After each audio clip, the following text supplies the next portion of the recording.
Hey, this is Jeremy at the Kenbright Pressure Washing here. A lot of you guys are always asking about why are my quick connects leaking right in here this way. Well, here I'm going to replace an old gasket with a new Viaton gasket here. I like to use these little picks from Harbor Tool and Freight. They're like $1.99.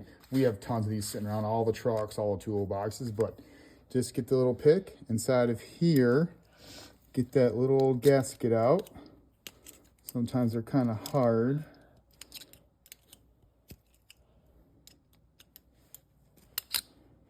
There we go.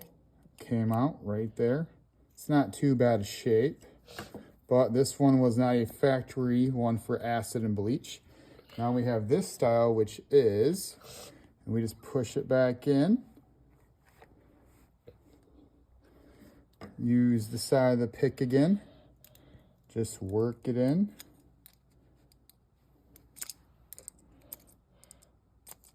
Right into the groove right there.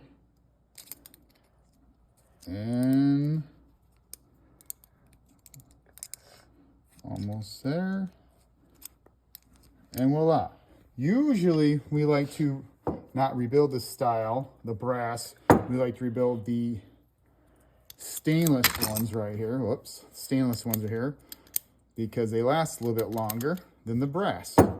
There we go. Replacing the gasket, Viaton, with the old one right here that came from the factory right there. To look at the difference right there. Viaton for acid and bleach, factory one. There you go.